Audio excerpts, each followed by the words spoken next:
and welcome back to Sexy Talk with Liz. Okay, that is definitely not what the series is about, but welcome back to Let's Talk About Sex.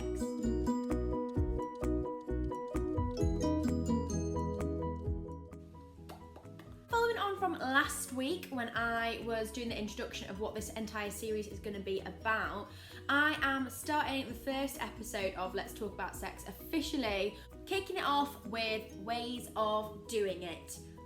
Not in that way, dirty-minded people, but in terms of the school educating people, ways of teaching sexual education. I have created 6 positive ways of doing sex education within the school environment that is going to help and benefit young people. I have been doing my research with the Department of Education, looking through the policy of PSHE and sex ed, and picking apart certain things, and then also from my own research of getting people's past experiences of what they found was beneficial from sex education, I've collated these 6 things to help young teachers out, to help out young students. We'll kick off with the first thing that I think is going to be beneficial for the school systems to do when teaching sexual education. It's teaching it at the correct age. This is a very, very important one. A lot of feedback that I had from people was that they were getting taught sex ed in year 9, year 10, when a high percentage of their class were already sexually active. Therefore, this news was too late. What I'm going to explain is maybe when the correct time would be for people. Within the Department of Education, it explains in the sex ed policy that primary schools have an obligatory, compulsory duty to teach young students about the biological side of sexual education. So that is about puberty, about where their bodies are going to be changing and how it's going to affect them, etc. So that is compulsory. That is something that children cannot be taken out of class, because that can be pretty scary. Pretty scary. Can you imagine one day if you woke up and you had blood all out of your legs and you're like, "Mother, I'm dying," and she's like, "No, you're just a woman." Primary school is compulsory, which is great because that means around year 5, year 6, that is when changes are going to be starting. I know for a lot of people they develop later, it could be year 8, year 9, but it's great that they start towards the end of primary schools for that. Good job. In terms of secondary schools or high schools, this is where it can be a little bit difficult because it could be too late basically by the time that they get taught things about contraception, how to use it, where to go, what is sex, consent, making sure that you feel comfortable within a relationship. I am going to explain and maybe put forward the idea that at least sex ed gets introduced from year 8. A lot of people go into it from year 9. That's far too late, I would argue.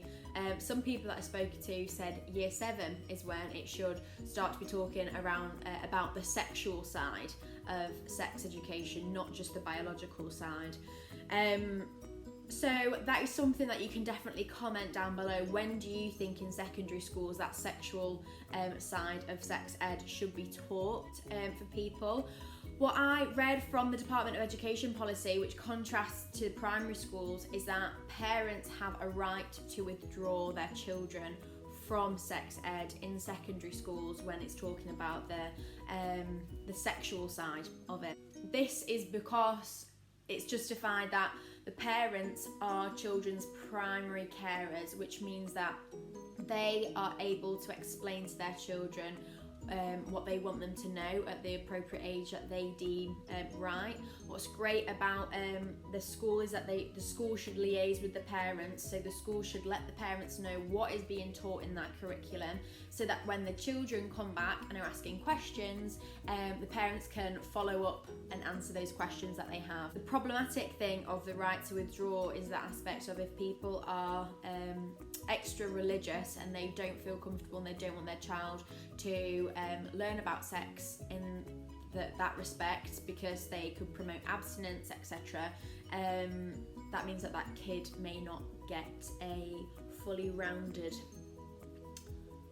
sex ed experience. That was the first point, making sure that children are being taught it at the correct age. My second way of doing it correctly is by bringing in external workshoppers in to talk to kids about it. So what happens is a lot of teachers can feel uncomfortable about talking sex ed. When I was looking at my research, it was explaining that it's not taught correctly necessarily because the teachers feel a little bit embarrassed, so they don't go into certain topics that the kids need to know about.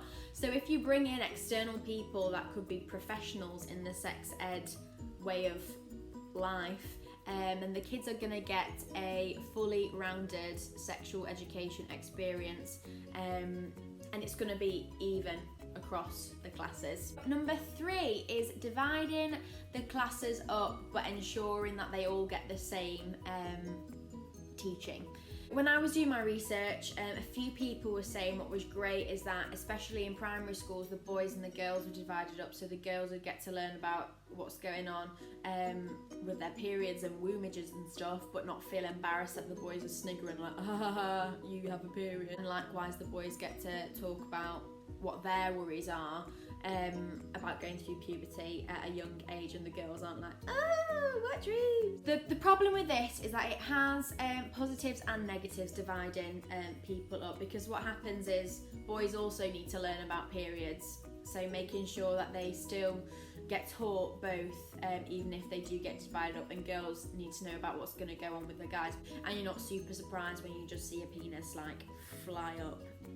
Still terrifying. Creating a discussion box where people can ask questions that they don't feel comfortable asking in lessons.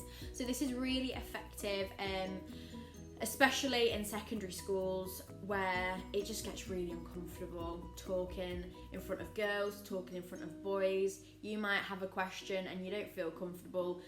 You don't feel comfortable in lesson anyway, putting your hand up to answer a question, never to wonder why your nipples are really big. Creating a space, this is for teachers, getting a box set up where people can anonymously write down a question that they have, and then the teacher can look through it, see if there's any themes that are going on with the questions, they can address it in the next lesson, making sure that each person's question gets answered. Make sure there's demonstrations of contraception, how to use it well. A lot of people that I asked about what were the good and bad things about sexual education in school is that they were never demonstrated how to use a condom. This was relevant in Catholic schools.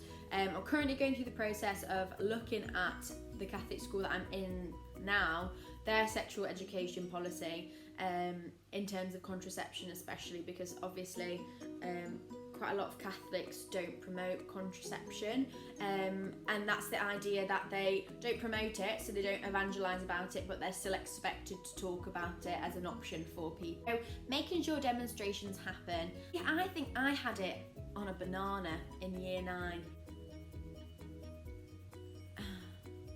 Proper demonstrations, whether that be on fake penises, whatever, bring in something that's not a fruit, show them how it works, how to do it, get them to practice, because obviously you need contraception to prevent against pregnancies. Even abstinence is a form of contraception. And most importantly, number 6, do not be naive when teaching about sex education. Worst thing that you can do is do a mean girl situation where you're just like, don't have sex.